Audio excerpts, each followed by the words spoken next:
뼈 때리는 교회 언니들. 자녀 어떻게 양육하고 있습니까? 이번엔 두 번째 주제로 하나님의 자리에 앉아있는 또 다른 존재에 대해 나눠보기로 할게요. 자녀는 분명 하나님의 선물이에요. 맞아요. 너무 귀하고 사랑스럽죠. 그런데 문제는 하나님이 자녀들의 영적 아버지가 되신다는 사실을 우리가 간과하고 있다는 거예요. 하나님의 자녀를 하나님의 말씀과 사랑으로 양육하여야 함에도 불구하고 세상의 가치와 부모의 욕심을 따라 기르다 보니 요즘 대부분의 아이들의 모습이 어떤가요? 더 심각한 것은 예전에 비해 자녀를 적게 낳으니 어느 순간 자녀가 그 가정의 왕이 되고 나아가 하나님의 자리까지 위협하고 있다는 거예요. 성경은 자녀들을 어떻게 양육해야 하는지 잘 가르쳐주고 있어요. 에베소서 6장 4절에서 또 아비들아 너희 자녀를 노엽게 하지 말고 오직 주의 교훈과 훈계로 양육하라고 하시는데 이렇게 온화한 말씀만 있는 게 아니에요. 잠언 13장 24절에서 매를 아끼는 자는 그의 자식을 미워함이라 자식을 사랑하는 자는 근실이 징계하느니라. 또 잠언 19장 15절에서는 채찍과 꾸지람이 지혜를 주거늘 임의로 행하게 버려둔 자식은 어미를 욕되게 하느니라. 어때요? 이런 말씀은 듣기 불편하죠? 요새 이렇게 하면 큰일 나는데요. 맞아요. 누군가 신고하면 법의 심판을 받을 수도 있어요.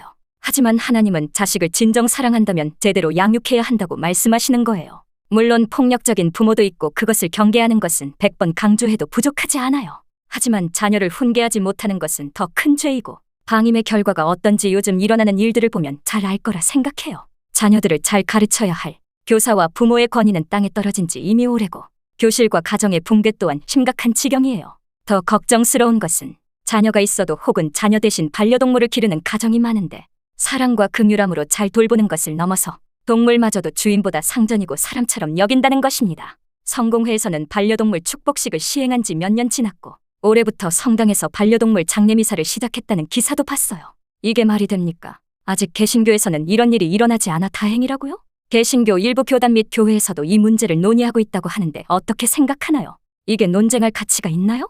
머지않아 개신교에도 이런 악하고 가증한 일들이 일어날 수 있다고 생각해요. 우리가 잘 아는 아브라함과 이삭의 이야기도 해볼게요. 75세에 자녀를 주시겠다는 약속을 받았지만 100세가 되어서야 비로소 아들을 얻은 아브라함에게 이삭은 어떤 자식이었을지 말해 무엇하겠어요. 금이야 오기야 기르지 않았겠어요. 그런데 어느 날 하나님께서 청천벽력 같은 명령을 하시는 거예요. 아들을 제물로 바치라니? 내가 잘못 들은 거 아니야? 아브라함의 심정이 어땠을지 짐작이 가죠. 왜 하나님은 이런 황당한 말씀을 하셨을까요? 노년에 얻은 자식이 너무 귀해서 어느 순간 그에게 아들은 하나님보다 더 사랑하는 존재, 곧 우상이 되지는 않았을까요? 아브라함은 하나님 앞에 엎드려 절박한 심정으로 부르짖었을 거예요. 하나님, 제게 이삭이 너무 소중합니다. 왜 하나님이 주시고선 다시 내놓으라고 하십니까? 그러다 어느 순간 하나님의 뜻을 깨달았겠죠.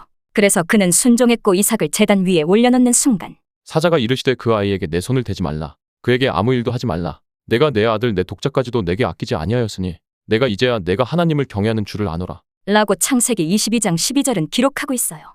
내 아이를 나보다 더 사랑하느냐? 하나님께서 지금 여러분들에게 물으신다면 뭐라고 대답하시겠어요?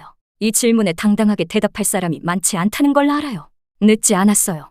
이제부터라도 하나님의 방법으로 양육하시며 그분께 맡겨드릴 때 책임지시고 보호하시며 인도하시는 주님을 새롭게 만나실 것이라 믿으며 특별히 오늘 영상은 자녀 때문에 눈물 흘리며 기도하는 믿음의 부모들이 보셨으면 좋겠어요.